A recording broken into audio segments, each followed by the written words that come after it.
તો મિત્રો સ્વાગત છે તમારો અમારી યુટ્યુબ ચેનલ ઓનલી ઇશ્યુની અંદર. ગુજરાતની અંદર ગઈકાલે જોવા જઈએ તો પંચમહાલ સહિત ઉત્તર ગુજરાત અને મધ્ય ગુજરાતનો જે વચ્ચેનો ભાગ છે આ વિસ્તારોની અંદર ભૂક્કા કાઢી નાખ્યા. 2 કલાકની અંદર મિત્રો ખાસ કરીને 4 ઇંચ વરસાદ પડતા પંચમહાલની અંદર કોઠારાની અંદર મિત્રો જળબંબાકારની સ્થિતિ સર્જાણી હતી.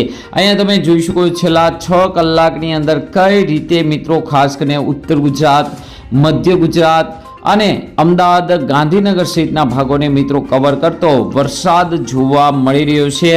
આજથી લઈને હજુ પણ મિત્રો ખાસ કરીને 24 કલાકથી લઈને 48 કલાક દ્વારા હવામાન વિભાગ દ્વારા વરસાદને લઈને આગાહી કરવામાં આવી છે. તેનું સૌથી મોટું કારણ છે અહીં તમે જોઈ શકો જે સિસ્ટમ મિત્રો રાજસ્થાન ઉપર થઈ અને ગુજરાત તરફ મિત્રો આવી રહી છે, જેને લઈને ગુજરાતની અંદર ખૂબ જ સારા વરસાદની આગાહી છે. અહીંયા મિત્રો તમે જોઈ શકો છો કે આ સિસ્ટમ નાની નથી, કડાકા ભડાકા સાથે વરસાદને લઈને મિત્રો આગાહી કરવામાં આવી છે. અહીંયા તમે જોઈ શકો છો કેટલાક વિસ્તારોની અંદર કડાકા પણ જોવા મળશે, એટલે કે ખાસ કરીને જોવા જઈએ આ વીજળીના સિમ્બોલ પણ તમે જોઈ શકો છો. 12 અને 13 તારીખે હજુ પણ ગુજરાતની અંદર અસર રહેશે. સાથે સાથે ગુજરાતના વિવિધ વિસ્તારોની અંદર તમે જોઈ શકો છો વાદળછાયું વાતાવરણ પણ મિત્રો જોવા મળી રહ્યું છે. તો આજના વિડીયોમાં તમામ માહિતીની વાત કરવાના છીએ. આગામી 15 દિવસ ગુજરાત માટે કેવા રહેવાના છે, આજે અને મિત્રો આવતીકાલે કયા કયા જિલ્લાની અંદર વરસાદને લઈને આગાહી છે તેને લઈને પણ વાત કરશું. સાથે જ મિત્રો ખાસ કરીને સૌથી મહત્વનું અને મુખ્ય નક્ષત્ર એટલે કે મઘા નક્ષત્ર છે એ મોહનના વાહન સાથે મિત્રો 17 તારીખથી બેસી રહ્યું છે. તો આ નક્ષત્રમાં પણ કેવો વરસાદ પડશે તેને લઈને પણ વાત કરશું. તો આ વિડીયોને અંત સુધી જોજો. તેમજ મારી યુટ્યુબ ચેનલ ઓનલી શ્યુ પર આપ નવા હો તો ચેનલને સબસ્ક્રાઇબ કરી દેજો. તેમજ મિત્રો આ વિડીયોને લાઇક કરી દેજો.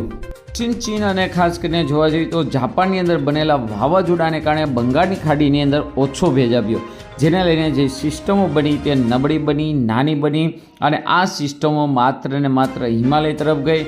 એમાંથી એક સિસ્ટમ મિત્રો હળવી નાની રાજસ્થાન ઉપર ગઈ અને તેની અસરને કારણે ગુજરાતની અંદર લોટરી રાઉન્ડ કહી શકાય કે ગુજરાતના જુદા જુદા વિસ્તારમાં વરસાદ જોવા મળી રહ્યો છે. આજે વહેલી સવારથી તમે જોઈ શકો છો સૌરાષ્ટ્રની અંદર પણ ખાસ કરીને અમરેલી, ભાવનગરના તેમજ મિત્રો જુનાગઢ, ગીર સોમનાથના ભાગોની અંદર ક્યાંક ક્યાંક ઝાપટું છે એ જોવા મળી શકે છે. સાથે સાથે અહીંયા તમે જોઈ શકો છો મધ્ય ભારતની અંદર મહારાષ્ટ્ર છે, રાજસ્થાન છે, તો તેને અડીને આવેલા જે જિલ્લાઓ છે આ જિલ્લાઓની અંદર વહેલી સવારથી ઢક જેવું વાતાવરણ અને ક્યાંક ક્યાંક મિત્રો સારો વરસાદ બપોર પછી પણ જોવા જઈએ તો ગઈકાલે આપણે જોવા જઈએ તો 45 જેટલા તાલુકાની અંદર ખૂબ જ સારો વરસાદ પડ્યો, જેની અંદર 5-6 તાલુકા એવા છે જેની અંદર 2.5 ઇંચથી લઈને 5 ઇંચ સુધીનો વરસાદ પડ્યો. તો એ ખૂબ જ સારો વરસાદ કહેવાય. તો આજે પણ મિત્રો એવો જ વરસાદ છે. આજે પણ મિત્રો ખાસ કરીને દાહોદ, ગોધરા, અરવલ્લી, છોટાઉદેપુર, ખેડા,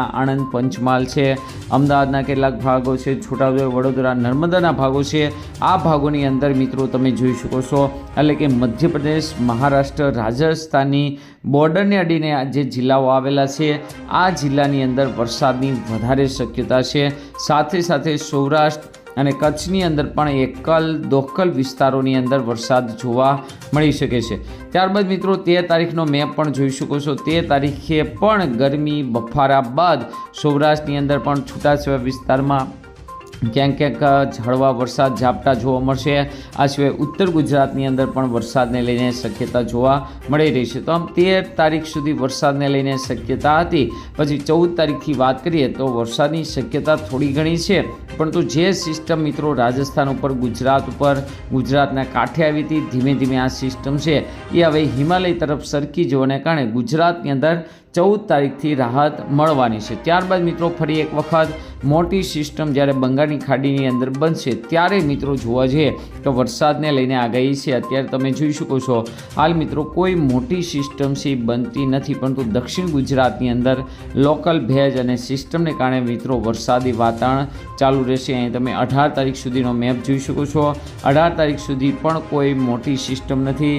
જ્યારે દક્ષિણ ભારતની અંદર જોવા જઈએ તો માથેરાન છે, મહારાષ્ટ્ર, મુંબઈના ભાગો છે, આ ભાગોની અંદર હળવો મધ્યમ વરસાદ, જે જંગલ વિસ્તાર છે આ વિસ્તારોની અંદર ઊટી છે, ગોવા છે, આ વિસ્તારોની અંદર વરસાદ છે ચાલુ રહેશે. ધીમે ધીમે મિત્રો 17 તારીખથી મઘા નક્ષત્ર બેસશે અને અહીંયા તમે જોઈ શકો છો હવે ધીમે ધીમે ભેજ પણ મિત્રો આવવાનો શરૂ થઈ ગયો છે. તો આગામી સમયની અંદર મોટી સિસ્ટમ બને તેવી પૂરેપૂરી શક્યતા જોવા મળી રહી છે. હાલના ડેટા પ્રમાણે જોવા જઈએ તો 25 તારીખ સુધી કોઈ મોટી સિસ્ટમ બની નથી રહી અને ત્યારબાદ મિત્રો એક સિસ્ટમ બની રહી છે.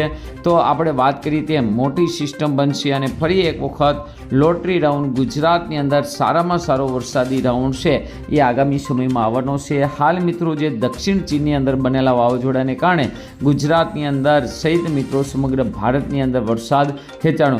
આવો જોઈએ ગુજરાત હવામાન વિભાગને ભારતીય હવામાન વિભાગના મેપ જેના દ્વારા પણ આપણે જાણીએ ગુજરાતના કયા કયા જિલ્લામાં આજે વરસાદની જોરદાર આગાહી છે. અહીં તમે જોઈ શકો છો પંચમહાલના શહેરાની અંદર મિત્રો ખાસ કરીને 5.5 ઇંચ, ખાંભાની અંદર, કોઠંબાની અંદર તમે જોઈ શકો છો 5 ઇંચ. આમ તમે જોવા જોઈએ તો 20 તાલુકા એવા છે જેની અંદર 1 ઇંચ કરતાં વધુ વરસાદ પડ્યો, જેમાં ગાંધીનગર, મહીસાગર, વલસાડ, દાહોદ આ જે વિસ્તારો છે એ વિસ્તારમાં વરસાદ જોવા મળ્યો. આજે પણ એ વિસ્તારમાં શક્યતા છે. અહીંયા તમે જોઈશું ભારતીય હવામાન વિભાગની આગાહી જે રાજસ્થાન, મધ્યપ્રદેશ, મહારાષ્ટ્રની બોર્ડર એરિયા છે ત્યાં ઓરેન્જ એલર્ટ છે. તો એને લઈને ગુજરાતના ભાગોની અંદર વરસાદ પડશે. 13 તારીખે થોડીક ઓછી શક્યતા છે, પરંતુ અહીંયા તમે બોર્ડર એરિયામાં જોઈ શકો ત્યાં યલો એલર્ટ છે.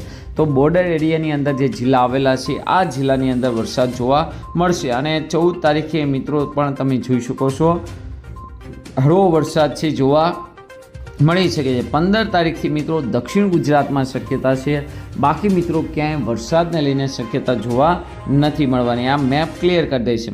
આજે 12 તારીખનો મેપ, 12 તારીખના મેપ પ્રમાણે તમે જોઈ શકો છો જે આ વિસ્તારો સાબરકાંઠા, અરવલ્લી, મહીસાગર, દાહોદ, છોટાઉદેપુર, પંચમહાલ, ખેડા, વડોદરા, આણંદ, ભરૂચ, નર્મદા, સુરત, તાપી, ડાંગ, નવસારી, વલસાડ, ગાંધીનગર, ખેડા, અમદાવાદ, સુરેન્દ્રનગર, બોટાદ અને ભાવનગર એના ઘણા બધા સ્થળોએ આજે મિત્રો વરસાદને લઈને આગાહી છે. ત્યારે મિત્રો ખાસ કરીને ગીર સોમનાથ, અમરેલી, રાજકોટ, કચ્છ, વાવ-થરાદ, પાટણ અને બનાસકાંઠાની અંદર મિત્રો કેટલાક સ્થળોએ વરસાદ, જ્યારે દેવભૂમિ, દ્વારકા, જામનગર, પોરબંદર અને જૂનાગઢની અંદર ક્યાંક ક્યાંક હળવો વરસાદ જોવા મળી શકે છે. આ સિવાય 13 તારીખનો મેપ જોઈ શકો છો. દક્ષિણ ગુજરાત અને મધ્ય ગુજરાતમાં ખૂબ જ સારો વરસાદ. 14 તારીખે પણ ખૂબ જ સારો વરસાદ છે. 15 તારીખે પણ ખૂબ જ સારો વરસાદ છે. 14, 15 અને 16 તારીખે મિત્રો દક્ષિણ ગુજરાતની અંદર ક્યાંક ક્યાંક ભારે ઝાપટા પડી શકે છે. બાકી મિત્રો ક્યાંય વરસાદને લઈને મોટી અપડેટ નથી, પરંતુ આજે મિત્રો દાહોદ છે, છોટાઉદેપુર છે, નર્મદા, તાપી અને ડાંગ આ 5 જિલ્લા એવા છે જેની અંદર યલો એલર્ટ જાહેર કરી અને ભારે વરસાદની આગાહી કરવામાં આવી છે.